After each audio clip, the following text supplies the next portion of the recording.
Huling araw na namin dito sa Japan at ito na rin ang araw na flight namin pabalik sa Philippines, syempre. So, ito, sarapan ng tulog ni Yuna. Gising na Yuna. At mukhang pagod pa ang princess. Ngayon lang niya na-realize na nakakapagod pala yung ilang araw namin pamamasyal. Sobrang saya talaga ng trip namin na ito. At ayun nga, dahil maganda ang kinalabasan ng aming pamamasyal dito, so gusto nila, taon-taon, pupunta kami ng Japan. So, next year naman is Tokyo yung target place nila. I need to find money changer later, nah. I need to change all my backpack. Lucky I do that. So I got one hand carry, one luggage or parcel to go, and one backpack, the big one for checking in.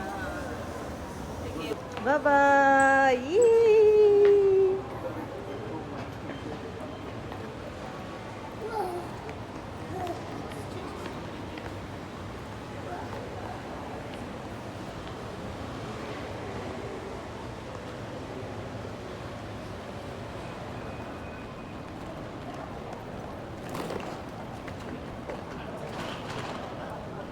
At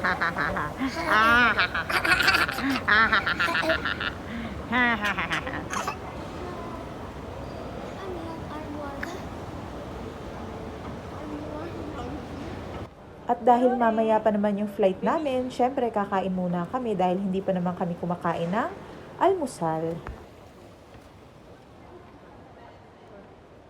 Where? In Japan lah kau. Then all the Philippine like post this, no. Pasok dito lumabas libre pakain. Nakaw. Nakaw mo? Nakaw mo? Oh, ganda. You know what does this mean in Tagalog? What does this mean in Tagalog?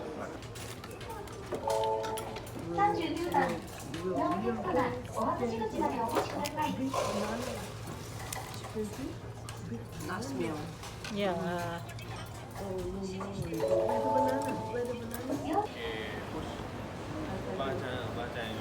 Like Obatan. This one.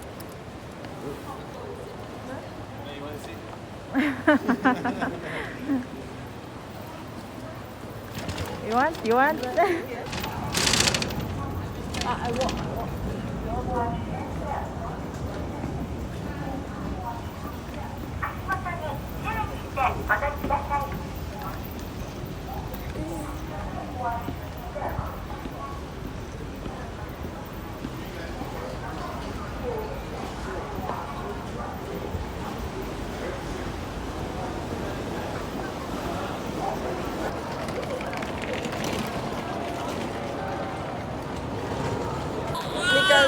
Relax. Mika, relax.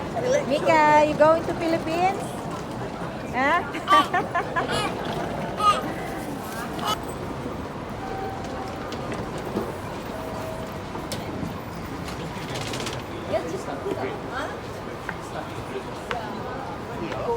Huh?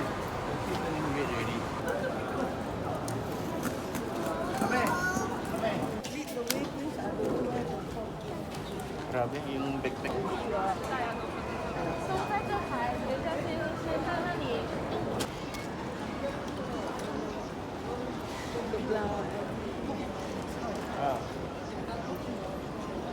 Durang.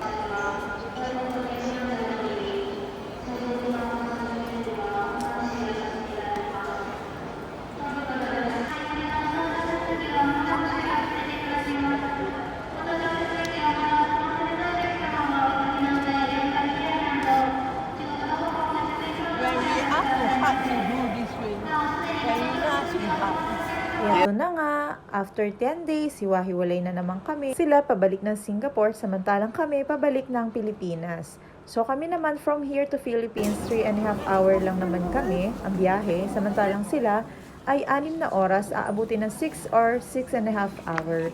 So ayan, eto na, kailangan na namin pumunta sa aming gate para maghintay ng aming flight.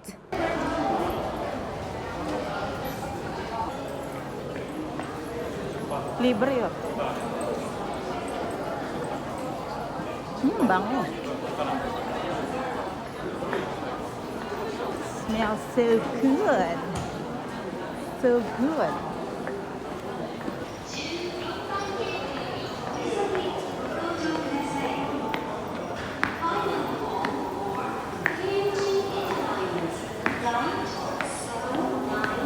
maalala ko ano ba yung ginawa ni Daddy, bakit nauna kami ni Yuna maglakad papunta dun sa waiting area, dun sa boarding gate namin. Nagyosi siguro siya or nagwiwi muna. So ayun, ang layo ng nilakad namin ni Yuna. Grabe. Samantalang si Daddy sumakay ng shuttle. So okay lang naman. Exercise. So ito, hintay na lang kami ng oras para sa aming take off. Ay, pag-board pala sa eroplano. Napakahaba ng pila. Medyo nakakainip. Medyo maraming tao. Mahaba ang pila. Ang layo ng mga lakarin. But finally, eto na, malapit na kami sumakay sa aming eroplano. And then, tadan, ayan na. Ayan na, finally, umaandar na. Excited na din kaming makauwi ng Pilipinas para naman syempre makapagpahinga.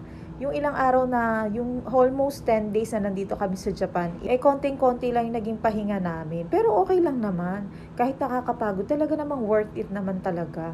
Sulit na sulit. Saktong-sakto yung 10 days.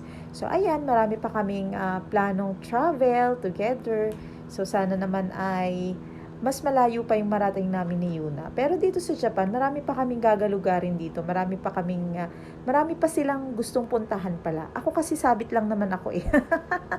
Sabit lang naman ako. Isa lang naman ako sa isang pinagpala na napasabit sa pamilyang ito, na isa sa sinuwerte at nakakasama sa mga ganitong gala-galore. Ayan. So, si Yuna, ito talaga ang tunay na pinagpala dahil siya ay lihitimo. Charot. May palihitimo pa. So, ayun na nga, kahit nakakapagod din yung pagbi-video-video, ay talaga namang pinipilit kong makapag-video sa bawat gala namin. Kasi gusto ko na may mapapanood kami. Sa mga ginagawa kong ito, hindi ko naman gusto or hinihiling na sumikat sa ganitong pagbibideo. Gusto ko lang magkaroon kami ng maraming memories to watch together, lalo-lalo na si Yuna. Syempre, paglaki niya, may mga bagay siyang makakalimutan. May mga bagay siyang hindi matatandaan, maaalala. Pero at least, sa pamamagitan nitong mga ginagawa kong video, ay mare-remember niya. Hindi rin natin masasabi ang panahon, di ba? Maaaring ngayon, andito ako. Maaaring ngayon, nandito si Daddy. Pero hindi na natin masasabi yung future. So, ayan, ito naman yung aming simpleng pagkain dito sa airplane kasi nga, nabusog rin naman kami. Busog pa naman kami doon sa kinain namin kanina. So, ito naman ay konting chicha-chicha na lamang kasi once na nasa airplane ka kasi, kapag nag-serve na ng pagkain yung mga crew dito doon sa mga passengers, maaamoy mo yung pagkain. Ay, talaga namang nakakagutom. So, ayun naman, buti na lang at meron pa namang yen si Daddy. So, yun yung ginamit namin pambili. At eto na, tanaw na namin ang Pilipinas. Tingnan ninyo kung gaano kasiksik, liglig, umaapaw ang populasyon dito sa Pilipinas. Charot. So, ayan, excited na rin kami makauwi. Hindi na kami mag-i-stay sa Manila. So, kumuha na kami ng sasakyan para naman dire-diretso yung biyahe namin sa probinsya. Once kasi every time kasi na nagbabiyahe kami, talaga nag-i-stay pa kami kahit overnight. Kaya lang, ngayon kasi, parang ayaw na namin mag-stay pa, hindi na kami makapaghintay pa.